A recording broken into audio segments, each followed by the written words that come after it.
Hai, perkenalkan nama saya Indri Hagayana Surbakti. Saya dari kelas 11 IPA 3. Di sini saya akan menjelaskan tentang Indonesia Merdeka dari mata pelajaran sejarah Indonesia. Sekarang saya akan menjelaskan tentang bagaimana perjuangan bangsa kita untuk mengusir Jepang dari negara kita. Yakni pada tanggal 6 Agustus di mana Amerika Serikat menjatuhkan bom tepatnya di Hiroshima. Pada tanggal 9 Agustus 1945, bom atom kedua dijatuhkan di atas Nagasaki sehingga menyebabkan Jepang menyerah kepada Amerika Serikat dan sekutunya. Momen ini pun dimanfaatkan oleh Indonesia untuk memproklamasikan kemerdekaannya. Dan saya akan menjelaskan bagaimana Indonesia merdeka. Untuk mencapai Indonesia merdeka, para pahlawan dan segenap bangsa Indonesia membutuhkan jiwa pahlawan atau jiwa patriot.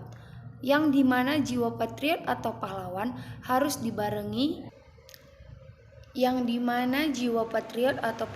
harus dibarengi dengan sikap rela berkorban, baik harta, tahta maupun keluarga, dan bahkan nyawa mereka yang akan menjadi taruhannya.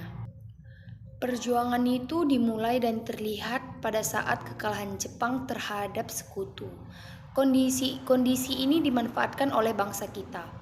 Tepatnya pada tanggal 6 Agustus, kota Hiroshima dibumi hanguskan oleh sekutu, dan pada tanggal 9 Agustus 1945 Nagasaki juga dibumi hanguskan oleh sekutu pada saat itu juga. Bangsa kita mengalami kekosongan kekuasaan atau vacuum of the power, kesempatan bagi bangsa kita untuk melakukan kemerdekaan tersebut. Mencapai kemerdekaan tersebut terjadi perselisihan antara golongan muda dan golongan tua. Pada tanggal 15 Agustus 1945, para pemuda dipimpin oleh Khairul Saleh setelah berdiskusi dengan Tan Malaka, mengadakan rapat untuk membicarakan pelaksanaan proklamasi kemerdekaan. Salah satu hasilnya yaitu mendesak Bung Karno dan Bung Hatta memproklamasikan kemerdekaan malam itu juga, atau paling lambat pada tanggal 16 Agustus 1945. Golongan tua yang merupakan orang-orang yang cukup kooperatif kepada tentara Jepang enggan untuk kemerdekaan segera diproklamasikan. Janji yang telah diberikan membuat para golongan tua tak ingin terburu-buru.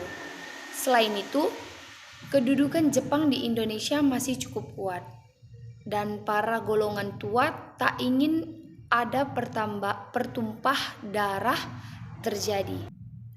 Lain halnya dengan golongan tua. Golongan muda merasa Indonesia sudah cukup kuat untuk menyatakan kemerdekaannya. Wikana sebagai perwakilan golongan muda mendesak Bung Karno untuk mengumumkan kemerdekaan. Mereka pun semakin geram dengan keputusan golongan tua yang dinilai terlalu bergantung dengan janji yang diberikan Jepang. Akhirnya mereka menginisiasi untuk melakukan penculikan terhadap Bung Karno dan Bung Hatta ke Rengas Dengklok. Selanjutnya, yang dimana bangsa Indonesia akan terlepas dari penjajahan serta penindasan yang dilakukan selama Jepang kurang lebih 3,5 tahun lamanya. Semangat perjuangan pun berkobar-kobar dari Sabang sampai Merauke, hingga tanpa basa-basi Jepang akhirnya memberikan kemerdekaan penuh terhadap bangsa kita, bangsa Indonesia.